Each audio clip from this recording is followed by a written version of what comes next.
The information I'm going to share with all of you today is a collection of artists, makers, um, as told by me and based on only my impressions. Um, and it's just like any other historical event or research, it's always subject to revisions and reinterpretations. My purpose is to bring to the forefront and create a dialogue for those persons having origins um, of any of the Black racial groups of Africa who have contributed to design with little to no recognition in the classroom or the history books. Despite decades of research done by designers, scholars, self-proclaimed design historians like myself, um, it's still amazing that there is minimal to no reference to Black American designers in today's history canon. So I'm gonna talk a little bit about a couple of the features that have, that has been done on Black American designers. One of the earliest um, was an article that brought attention to the Black American diaspora, was written by designer Dorothy Jackson in 1968 for Print Magazine. Um, and it was titled The Black Experience in Graphic Design. It featured 5 of very talented Black American designers during the time, and they were open and candidly speaking of their frustrations in the field of graphic design, where they said, and Dorothy quotes, "Flesh color is considered pink." Um, One of the other biggest researchers um, was Victor Margolin, or Victor Margolin. He was a professor emeritus of design history at the University of Illinois in Chicago, where he wrote numerous research papers and articles. One of his most influential articles was Can History Be Corrected for Inform magazine in 2001. And this revealed Chicago's design history and how it was not predominantly white, and brought a lot of awareness to the Black experience of graphic design during the time. There's also Maurice Cherry, who originally presented his research titled Where Are the Black Designers at a 2015 South by Southwest Interactive Conference. His presentation is still available on AIGA's website, and I would encourage anybody to go view it if they can. It's very interesting. Cherry he went on to create an ongoing award-winning podcast called Revision Path, and it features conversations with the current Black designers in an array of topics, which include design history. And a good quick note, Revision Path became the first podcast to be added to Smithsonian's African American Museum's permanent collection. So he's somebody you ought to check out and listen to his podcast. They're very interesting. And like I said, he talks to a plethora of designers.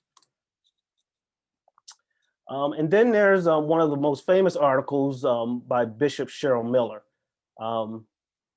a designer who still continues to do research on the diaspora, which her 1985 thesis was based on. And her thesis was titled Transcending the Problem of Black American Graphic Designers to Success in a Marketplace.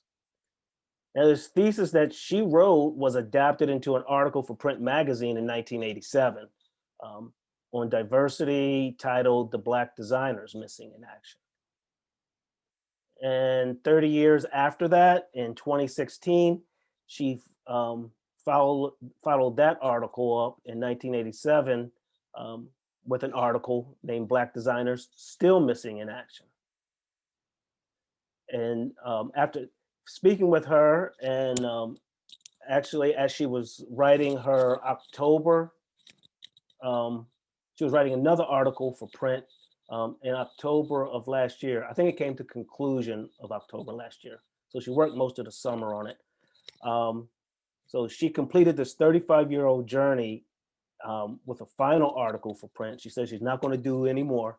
And this article was in 4 parts, and it was titled Black Designers Forward in Action. And basically was updating the industry on the regards to the diversity and inclusion that's going to be faced in the 21st century.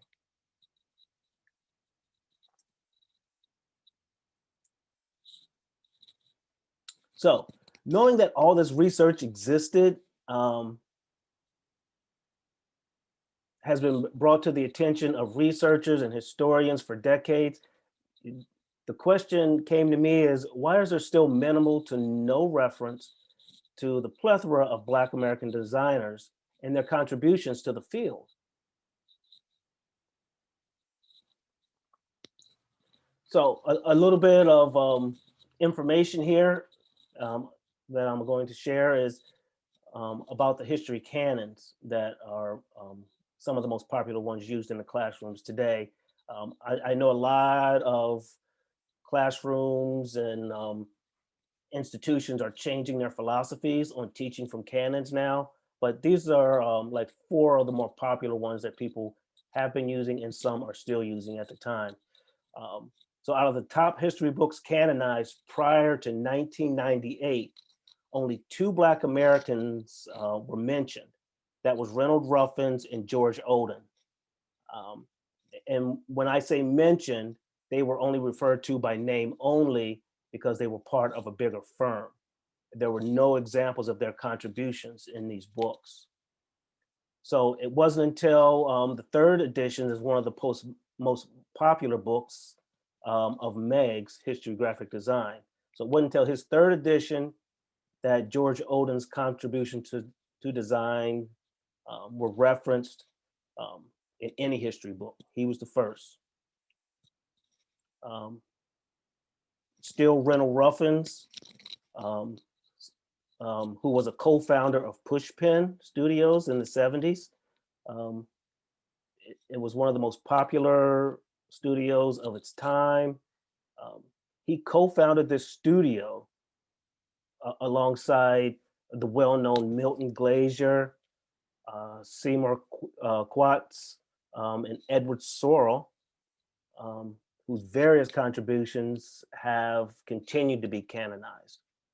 So it just seemed very weird that the only person of color that was a part of this Pushpin studio his work was not mentioned. So here are some quite unbelievable statistics that shocked me when I started researching word counts in these books. And I hope, this will draw some attention. So Meg's History of Graphic Design, his 3rd edition, with a word count of 212,000 words, had an estimated 32 words referencing Black American graphic designers.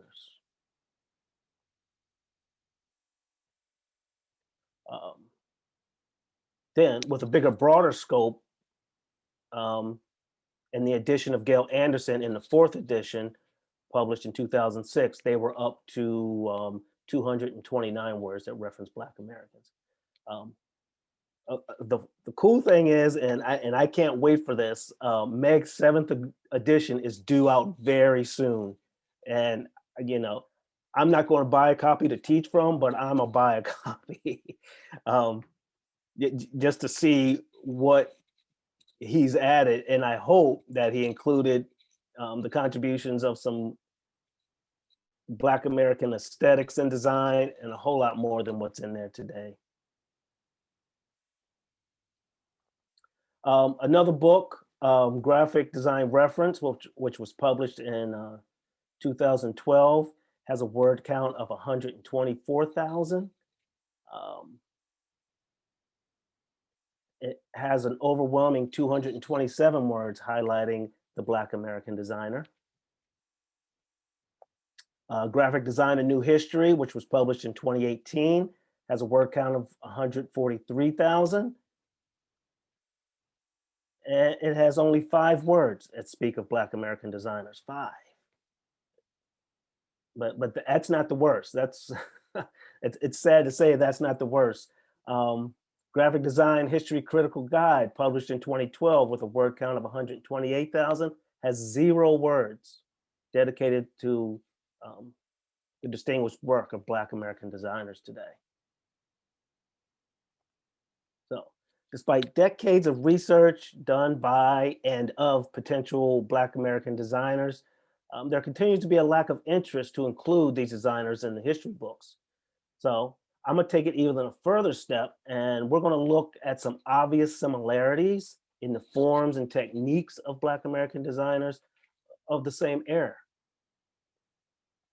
So these images here show very stark similarities with geometric shape, overlapping objects, both containing elements of Cubist influence, as well as some Art Deco traits. So the first 2 images are works of Paul Colin, who started his career in 1925. He was one of the foremost graphic artists of the period, and he was best known for his poster designs for La Revue Negre adverts, featuring the famous Josephine Baker. And over his career, he designed over 2,000 posters.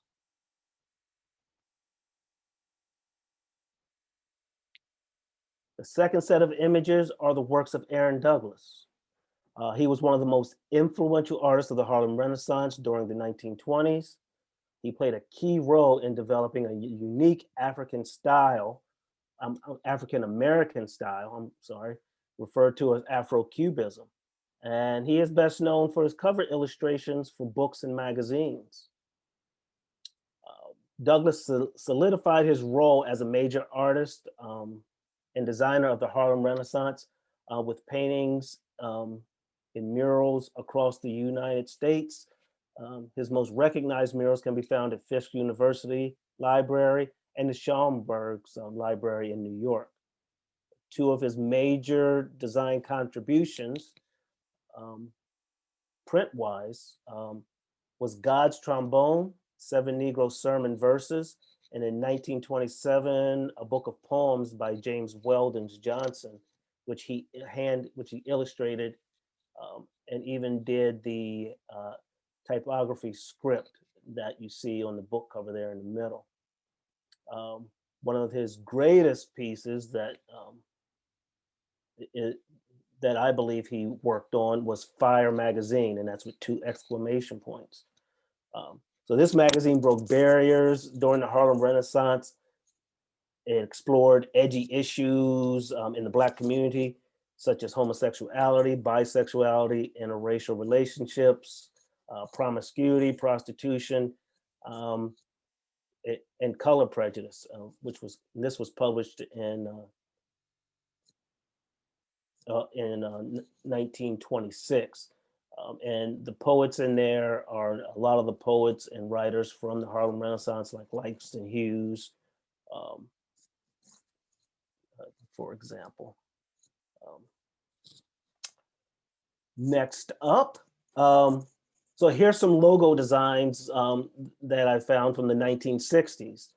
They are all very simplistic in style and form and designed to get the point across without much thought. The most impressive thing about them is that each of these logos designs are recognized in some form today and actually still used today. So you may know 2 of these logos to be the work of Paul Rand, one of the most famous and recognized designers of the 20th century. Rand is best known for his simplistic logo style while thinking in terms of needs and function during his creation.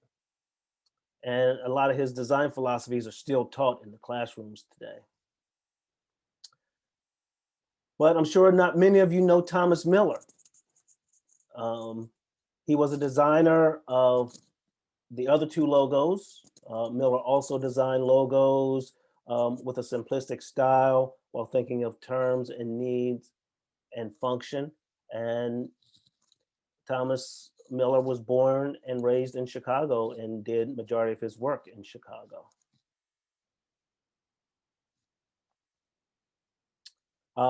Miller is best known for his work on the rebranding campaign of 7 Up in 1975 with Morton Goldtoe and Associates, where he worked for 35 years, and he actually moved his way up the ladder to be a chief designer there at the firm of Goldtoe and Associates. And I'm gonna slip in a quick fact here about Miller. Miller actually turned down a job in New York City because they told him he would be required to work behind a screen. And when I mean behind a screen, during this time of the 50s, 60s, and early 70s, it wasn't good to have Black designers out front for people to see. So they would literally have a spot for them in their studios where a curtain could be pulled when people came looking for business, design business. So him and a lot of other designers that I'll mention later on had the same issue. And some actually even worked for firms that, you know, the curtain was pulled when they had clients come in to their businesses.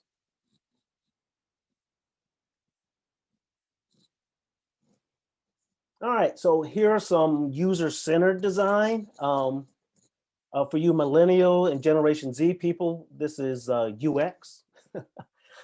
I term to call it user-centered design because I'm from the 80s. And logos, some efficient use with Helvetica typefaces, and Helvetica being one of the most famous and popular typefaces during the time because of its efficiency to typographical messages, and it was nice and clean and no nonsense for a reader to see and read, especially for user-centered work. So anyone has taken the design history course should know of Massimino Vanelli, who created the memorable New York City subways and also designed houseware, which was pretty neat. Vanelli designed systems to end goals. His end goal was to help people navigate without difficulty. His work is based on modernism, and he uses geometric forms to make it clean and crisp. If anybody has ever been to New York, to the Central Park Zoo in New York, or on Columbia University's campus, then you'll benefit from the designs of Sylvia Harris. And throughout her vibrant career, she was dedicated to removing barriers with her public information systems, also based on modernism and geometric forms.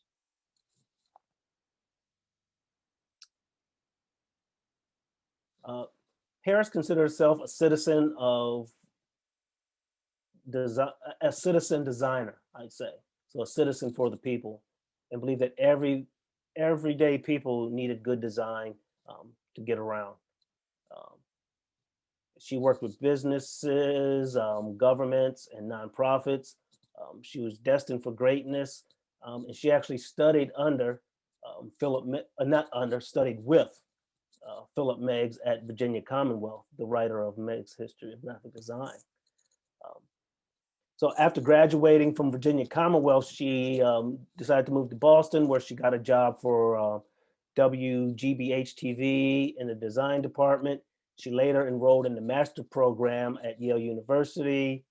And after that, co-founded with two of her peers and students, their first company called 212 Associates. She stuck around there for 2.5 years and then established her own firm, Sylvia Harris LLC, in 1994, and focused on design planning and strategies, where she guided some of the nation's largest businesses, nonprofits, and government agencies. One of her most popular pieces, for those who used to take census by hand instead of online, she designed the 2000 census, which was a huge change from how the census was taken before. It made it easier for people to fill out the forms.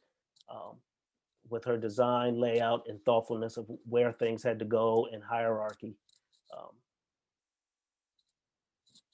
and she, yeah, that was the 2000 census that she designed that form for. So one more step, I'm gonna delve just a little bit more deeper and show you some designers that I believe personally need to be recognized due to their aesthetic to Black design, and which would have helped me a whole lot more as a student, knowing that there were people that looked like me out there that contributed to design, and I didn't have to follow um, the Bauhaus and everything I did when I grew as I was a emerging designer. This is George Oden. He's basically design history's token Black.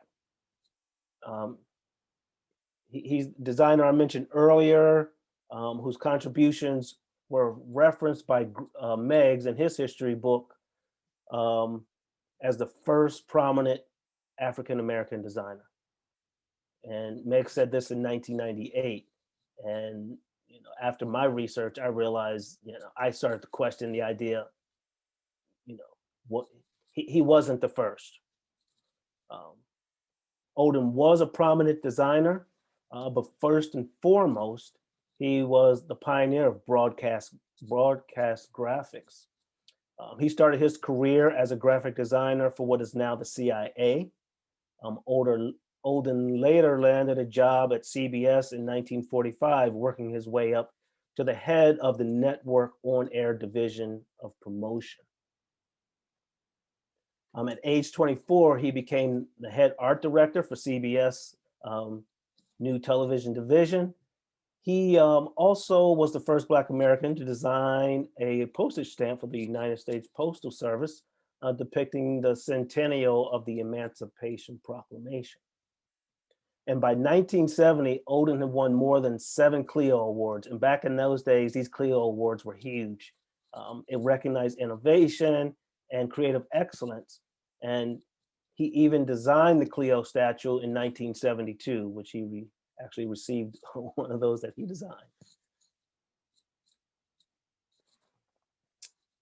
Other designers that I feel need to be recognized who preceded George Oden, besides Emery Douglas, who I mentioned earlier. This is Charles Dawson, a prominent Chicago designer and artist through the 1920s and 30s. He was best known for his illustrative advertisements. Dawson attended the Tuskegee Institute before deciding to go to New York and do some studying. And he became the first Black American admitted into the Students' Art Guild in New York. Dawson achieved his dreams by being accepted into the Art Institute of Chicago. Well, there he became the founding member of the Arts and Letters Collective, which is the first Black American artist collective in Chicago. After graduation, Dawson served in the armed forces of World War I. Then returning home, he began to freelance for local Black American entrepreneurs, as well as Velmar, which some of his most popular illustrations can be found. And Velmar produced Black American beauty products. Dawson also played a major role in creating the Negro in Art Week, which was one of the first exhibitions of Black American art in the US, and as well as writing a children's book titled ABCs of Negro. Towards the end of his career, he ultimately returned to Tuskegee Institute, and he was a curator for their museum there.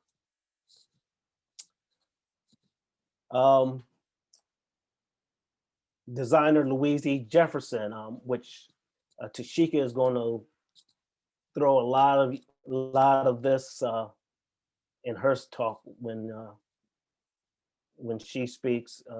She's a real researcher on Louise Jefferson, and she's done some major research, but I'm gonna just hit some high notes here. Her most ambitious project was in 1973.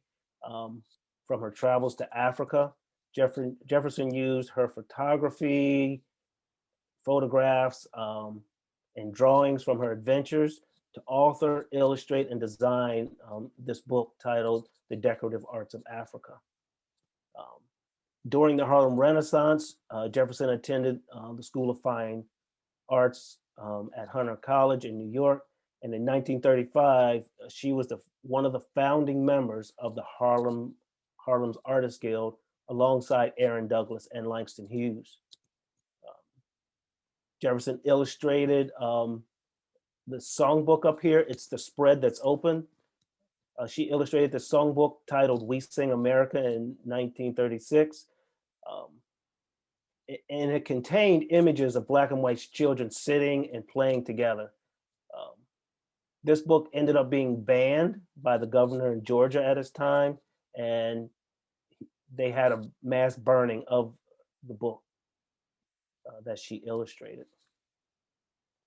In 1942, she gained a full-time position at Friendship Press, where she worked her way up to artistic director, possibly making her the first Black American woman to hold such a position.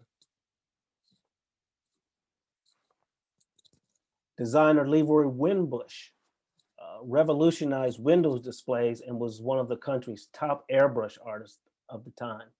Winbush left Detroit and went to Chicago in 1936, right after finishing high school, to become a graphic designer.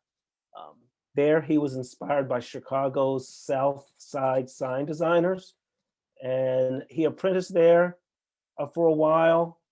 He also worked for Regal Theater sign shop for a while before the Regal Theater actually signed him on as an employee.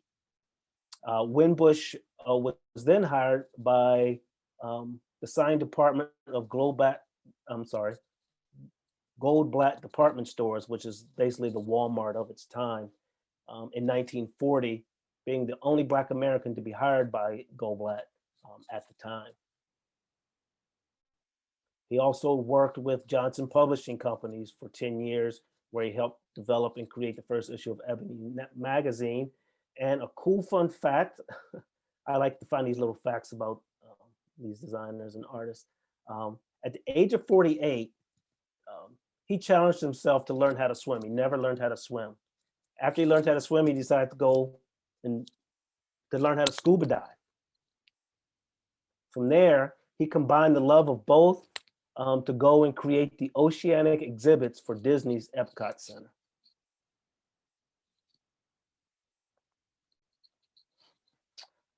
Emery Douglas, another notable designer who followed George Oden. He was best known for his work with the Black Panther newspaper. His first exposure to design was working in a print shop while he was serving time at a youth training center. And his counselor there encouraged him to enroll in art classes. So he decided to go to the community college. I think it was San Francisco City College, to brush up on his commercial art skills. So during this time, he became active with the Black Panther Party, where he offered up his skills to the Black Panther paper and quickly became the Minister of Culture of the party. Much of Emery's art for the paper initially focused on Black American rights, but it soon started expanding to include the rights of women, children, and focus on some community figures in positive ways. Douglas is best known for those full-page images that are on the back of his newspapers, and it was paired with bold headlines. And he designed these to communicate his message to the people in the case that his audience was unable to read. Designer Art Sims. During his summer between his junior and senior year at the University of Michigan, he worked at Columbia Records in New York and designed a handful of album covers. After returning to Michigan and his art professor telling him he would never make anything of himself, he graduated and he decided he wanted to move to LA. Once there in LA, Sims worked for EMI Records, CBS Television, before starting his own firm. And after seeing some of Spike Lee's films, Sims knew he just had to work for the director. So after he walked in Spike Lee's office unannounced, I'll call it an unannounced meeting, they became friends, and Sims went on to design posters for a lot of his movies like New Jack City, Do the Right Thing, Malcolm X, and one of his most controversial posters, Bamboozled. And always an entrepreneur, today Sims is still exploring social media and new networking sites for Black American artists. Designer Eddie Oparr, best known for his work at Pentagram in New York's office. He's been there since like 2010. Oparr received his education from London College of Printing, majoring in graphic design. He later earned his degree from Yale as well in 1997. And Oparr believed that England provided him with a strong sense of craftsmanship, but America helped him understand the concept of eclecticism. After graduation, he worked for several firms. He opened up his own firm, where his projects included everything from interactive installations, websites, user interfaces, as well as brand identities, publication, and he also has written numerous books. Oparr continues to be a visiting critic at Yale, and he teaches at multiple institutions as well. So I'm gonna sum this up real quick here so I don't bore you guys so much. So while doing some research on these graphic designers, I found and realized that I couldn't complete this without mentioning some of the prominent figures in other areas of design. So I'd like to introduce you guys to Anne Lowe.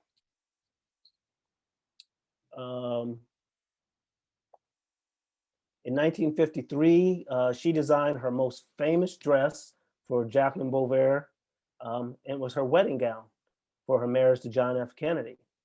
And although not credited, she also designed Olivia de Havilland's dress in 1946 Academy Awards. So Anne was taught to sew by her mother and grandmother, who sewed for prestigious white families in Montgomery, Alabama.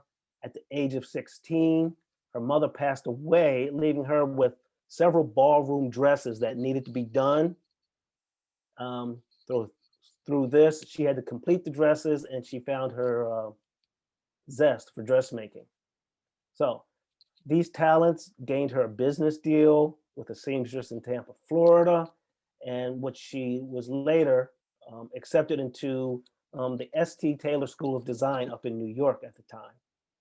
While there, being segregated from her classmates, her projects were often used as examples because of her stitch quality and her attention to detail. After graduating there in 1919, she returned to Tampa, opened up her own little dress shop called Ann Cohen's Dress Salon at the age of 21. She returned to New York in 1929, where she worked on commission for stores like Neiman Marcus and Saks Fifth Avenue. And she later opened up her own shop in Harlem. And that became the first Black American designer to open up a store on Madison Avenue. And Charles Harris, an industrial designer. And I love his work so much because I'm a fan of the Viewmaster. I grew up in the 70s. His most notable design was the redesign of the Viewmaster in 1958 while working for Robert Poto and Associates, which became a worldwide success. Harris attended the Art Institute of Chicago and achieved his BFA in 1954. He was drafted into the Army, but returned home early after being accepted into a new master's level industrial design program at the Art Institute of Chicago.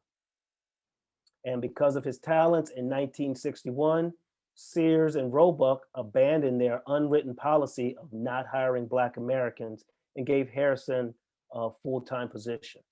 Um, During his 32 years at Sears, he stuck around.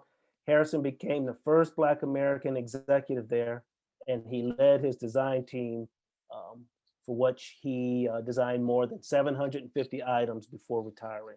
And he has a whole book of every design that he did, the layouts, the blueprints, and it's a very, very good book. Um, oh, Harrison's favorite design, believe it or not, he did some incredible stuff with toasters, TVs, radios, hair dryers. His favorite design was the first ever polypropylene garbage can, which had a snap top lid in 1963, and which it just makes me laugh. Out of all the great things he designed, this was his favorite. So after retiring, he taught industrial design, and served as senior advisor for the organization of Black designers. So in conclusion, I hope my research has opened your eyes to the impact of some exceptional Black American designers that deserve to be shared in the history books. My goal is to include these Black American designers into my classroom with students and faculty of other institutions, and eventually inclusion into the design history canons. So one of the things I particularly liked, Pierre, was about your presentation is how personal you are in talking about your own experiences and what it brings to your research. Mm-hmm. And I think that's extremely important because it's how we tell a story that's compelling. And that one of the major things that we need to do as designers is share ourselves in that way to inspire others. And one of the things that struck me was that a lot of students right now are doing collaborative research projects, and some are struggling somewhat with that. And I thought it just might be helpful if you could possibly share the way that you conduct research, how you think about it, how you do it. What, like you said, oh, I decided with this, I don't remember exactly which one it was, but that I needed to dig deeper here. So I'm wondering if you could just talk about that a little bit. So my research, it's the research I had to do is not a normal way of researching because there is not information out there on these designers. A lot of it was done online. A lot of it was finding obituaries of some of these designers, the ones that in the late 20th century, like Cheryl Miller, Gail Anderson, I could find plenty on them, but like Charles Dawson, Leroy Wimbush, it wasn't easily found, I actually reached out to Victor Margolin when he was, God rest his soul, he passed away a year or so ago, because he did so much research on the Chicago designers. And he didn't have a lot of his was personal. He did a symposium with designers from the 50s, 60s, and 70s. And that was in the early 2000s. And so they were very old. And just from listening to that, I got a lot of information. They told their stories with that. And I think that's why a lot of these designers that I have are from the Chicago area because of his research. Mm-hmm. So, it's finding other people that have done research, contacting them by email, or, looking at the articles that they wrote. I got a lot from Dorothy Jackson. I found that article that she wrote, found those other artists and just started Google searching. And like I said, obviously there's no books written about their work or their portfolios. So you go to their obituary and it tells them who they work for. you know, then you track back and like, okay, let me go see the old work from these companies and firms that they work for to find out what they designed. So it wasn't, you know, going to the Library of Congress and researching design work, or, you know, going to just any library. I actually traveled down to Louisiana a couple of years ago, and oh, what is the name of that research library? Tulane has a research library that focuses on Black American um, history and Black American art. I'm trying to think of it. If I can't think of it at the time, but Tashika will have it, because that's where she does 99% of her research. And she's there, she can go into that library um, and pull up all kind of stuff. I went online with the Schomburg, um, that has a lot of Black American design work in there. And it's just reaching and grabbing and reading. You know, if it was Paul Rand, I could find a million articles on it, a million pieces of his work. But the artist that I focused on, it's you gotta reach, grab, research, and sometimes you have to make it personal and email somebody, call somebody, and don't be afraid to do that. I found out, you know, I was nervous at first, you know, to reach out to somebody, and I was like, they're never going to return my email or anything. And you know, I emailed Victor Margolin, and he emailed me within the same day, saying this is where you can find this and that. Email me if you need anything else. Um, the actual video of the symposium that he did, it's on YouTube. Um, and when I was looking at it, I read that he did this symposium and it was recorded, and it had the company that did the actual recording. So he went to the company and said, can we put this on YouTube? And the company said, yeah, we can do it. So I kind of pat myself on the back that it was like, if I would never asked that question, that video probably still wouldn't be there. So don't be afraid to ask. I don't care how famous you believe they are. Everybody, they're a lot of these artists are down to earth. They'll do anything to help you guys. Yeah. So I'm gonna say in Chicago, I mean, like I said, a lot of my artists were from Chicago. I mean, you have there one of the richest Black American design places in the whole country. I mean, if you're not aware, there was a Black Chicago Renaissance that kind of overlapped with the Harlem Renaissance.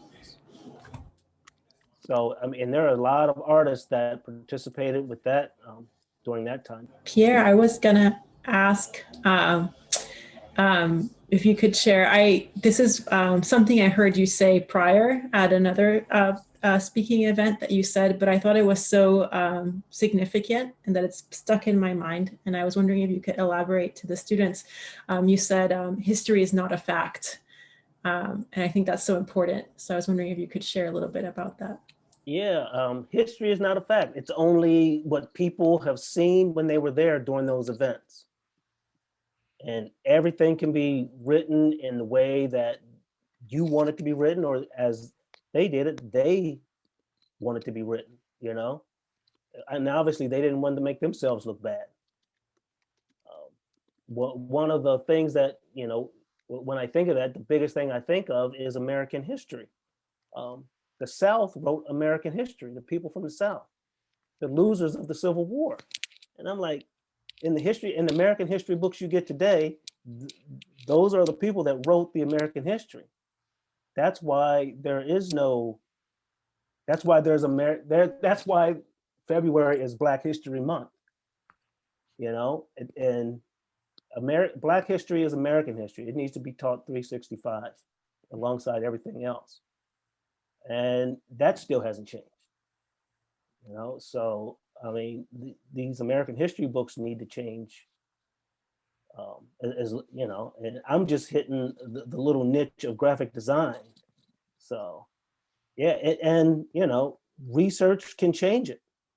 The research that I've done with my colleagues, and you know, it's been huge.